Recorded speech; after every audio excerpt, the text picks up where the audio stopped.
मंच पर पुरखों को नमन। आप सबकी जय। समय कम है, वक्ता ज़्यादा हैं। इतनी देर से आप बैठे हुए हो, थोड़ा सा जोश भर देते नारा लगा के। जय जोहर का नारा है। थाकी की वो लागे हमें। जय जोहर का नारा है। मजा नहीं आया। जय जोहर का नारा है। अरे मान रहे सम्मान रहे, अरे मान रहे सम्मान रहे।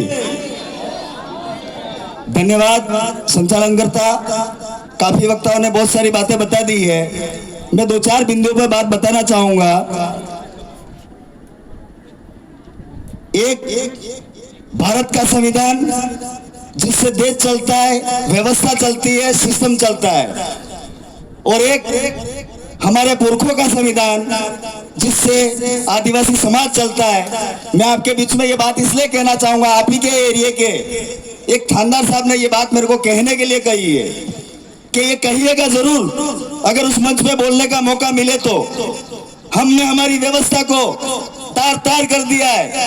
हम हमारी गोत्र के अंदर एक ही गोत्र में शादियां करवा रहे हैं। आज की तारीख में एक ही गोत्र की बेटा बेटी आपस में भाग जाते हैं। इस पालवी धरती पे ये कहने की जरूरत इसलिए आ पड़ी है कि वो जो गमेती व्यवस्था है, वही गमेती उनका निस्तारण करके उनको साथ रहने की इजाजत दे रहे हैं। ये हमारा बाप दादों का संविधान के साथ खिलवाड़ हो रहा है, वो आने वाले समय में हमको रोकना होगा। ये बात इस मंच के माध्यम से मैं कहना चाहता हूं। बोली में आज की तारीख में ये व्यवस्था हो गई है, छोटा बड़े का मान सम्मान नहीं कर रहा है, छोटा व्यक्ति बड़ों का आदर नहीं कर रहा है। कौन काका है, कौन भाई है, कौन बड़ी बहन है, कौन बड़ा भाई है, कौन गांव का बड़ा बुजुर्ग है, हम उसका मान सम्मान भूल गए। ये व्यवस्था हमने छोड़ दिए। इन्हीं व्यवस्था को ठीक करने के लिए ये पुनः चिंतन शिविर शुरू किए। इस चिंतन शिविर में जितने भी भाई आए हो, आज ये बात यहाँ से गांठ बांध करके जाइएगा कि कम से कम अपने परिवार से छोटे बड़े का मान सम्मान करवाना शुरू करवाइएगा। ये आपसे निवेदन है। शिक्षा की व्यवस्था हम मंच पे खड़े होकर के, चाहे वो जनप्रतिनिधि हो, चाहे कोई भी हो, सामाजिक विचार रखने वाला व्यक्ति हो, एक्टिविस्ट हो, वो बात तो रख देता है, लेकिन शिक्षा की व्यवस्था के अनुरूप वो जहाँ का रहने वाला है, वो जिस गांव का है, उस गांव की स्कूल की व्यवस्था किस प्रकार की है, उस स्कूल में बैठने के लिए बच्चों की व्यवस्था ढंग की है कि नहीं है, वहाँ टीचर बरोबर है या नहीं है, वहाँ पढ़ा रहे नहीं पढ़ा रहे, ये हम देखना ही नहीं चाहते, हम जाना ही नहीं चाहते। हम तो मात्र नेता बनना चाहते हैं। इसके अलावा हमारे पास में कोई काम नहीं रह गया है। हमारा विरोध पिछली थोड़ी देर पहले सभी भाइयों ने एक आदमी का नाम लिया।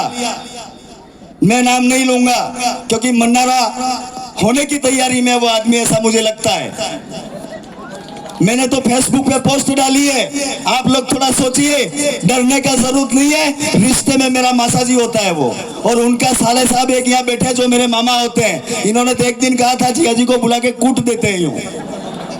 मैंने कहा मामा थोड़े दिन शांति रखो, आना तो समाज की व्यवस्था पे ही है और जाजम पे ही है, जाएगा कितने दिन दूरी है। तो मैं तो ये कहना चाहता हूँ, जितना विरोध करे इतना करने दो। हम हमारे रास्ते को भटका नहीं सकते। हम हमारे विचार को आगे ले जाना चाहते हैं, इस विचार को जिंदा रखना चाहते हैं। वो अनर्गल बयान दे करके तुमको उलझाना चाहते हैं। और आने वाले समय में पंचायती राज के चुनाव आने वाले हैं। आप समझ नहीं पा रहे वो क्यों उलझा रहे हैं। आपको भटका करके जो प्रथम सीढ़ी है, उस सीढ़ी से आपको भटकाना चाह रहे हैं वो। आने वाले पंचायती राज की बात लास्ट कह करके मेरी बात को विराम दूंगा। तकरीबन 3800 ग्राम पंचायत इस शेड्यूल एरिया के अंदर है। उसमें यहाँ विधायक महोदय बैठे हुए हैं, सांसद महोदय हमारे एक जीत करके दिल्ली गए हैं। ये सब हमने बना दिए, लेकिन अधिकतम साथी जब तक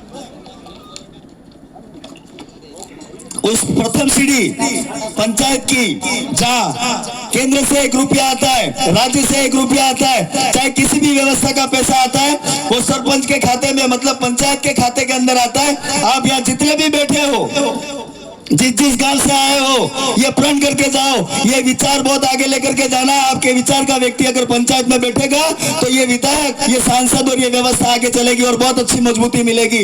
मैं आप सबसे निवेदन करना चाहता हूं, पुनः अपने पुरखों का मान सम्मान करिएगा, इस व्यवस्था का मान सम्मान करिएगा, इस विचार को आगे ले जाइएगा, बहन बेटी का सम्मान करिएगा, बड़ों का सम्मान करिएगा।